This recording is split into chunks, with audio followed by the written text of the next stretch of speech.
Tropical storms and weeks of heavy rainfall have triggered devastating floods and landslides across South and Southeast Asia, leaving more than 1,250 people dead in Indonesia, Sri Lanka, and Thailand alone. Officials say many more remain missing, as communities struggle to cope with one of the region's worst multi-country disasters in decades. The destruction has been driven by 2 cyclones and a typhoon, all different types of tropical storms. These include Typhoon Koto, Cyclone Senyar, and Cyclone Ditwa, which together buried towns and villages under mud across Sri Lanka, Thailand, and the Indonesian island of Sumatra. Recovery efforts are expected to continue for weeks. Sri Lanka has declared a state of emergency after floods and landslides displaced more than 1.1 million people. Officials describe the situation as a humanitarian crisis of historic proportions.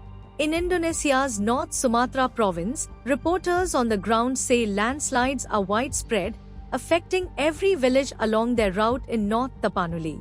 Across the region, including Vietnam, Malaysia, and the Philippines, communities have been inundated after weeks of relentless rains and deadly tropical storms. Experts say the severity of the flooding is linked to the sheer volume of rainfall. Environmental geographers and climate scientists explain that tropical systems around the world are now producing more rain than ever before. They attribute this to climate change, which is warming both the oceans and the atmosphere, feeding heavier rainstorms. So what happens with this cyclone is that it's not so extreme from the point of view of the wind or the precipitation that has produced, but it's a long-lived cyclone, and the fact that it's very long is because it has been supported by this warmer and wetter environment that was not only above the ocean but also above Sri Lanka. So normally what happens with this storm is that when they hit land, they lose their energy, they lose their structure, and they dissipate it. But with this storm, the storm had enough energy, enough warm and wet environment to continue to develop over Sri Lanka, and then it produced more rain that flooded the area with the consequence that we have seen.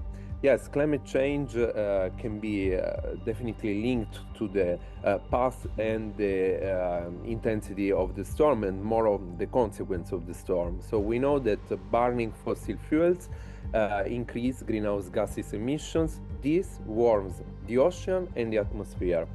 A warmer ocean can support stronger and also long-lived cyclones like this one, and a warmer atmosphere can hold more moisture, so 7% for each degree Celsius of warming, which means that when we have a storm, this storm can produce more rain and then more flooding. So we don't have a consensus as a climate scientist community on the fact that cyclones become more frequent.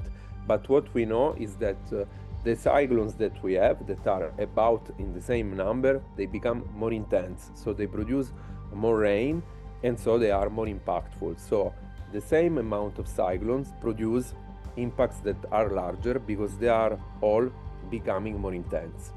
So the first thing is to reduce burning fossil fuels, also in Sri Lanka. But then, of course, we have to do adaptation because we are already in a warmer world, 1.5 degrees almost since the pre-industrial level. And what we can do is to have a better performing early warning system, weather radar that can track the precipitation and the position of the storm precisely, and then to have the infrastructure on the ground that can support more rain. As the scale of destruction becomes clear, leaders and activists across Asia say the focus must shift to practical responses. Indonesian President Prabowo Subianto said climate change is a challenge the country must confront. Climate experts and advocates argue that governments have failed to prepare for extreme weather events and that wealthier nations that grew rich on fossil fuels have a legal and moral obligation to provide grant-based climate finance, not loans, to vulnerable countries. The crisis comes less than a week after the COP30 climate summit ended without delivering the responses many climate-affected nations have long demanded.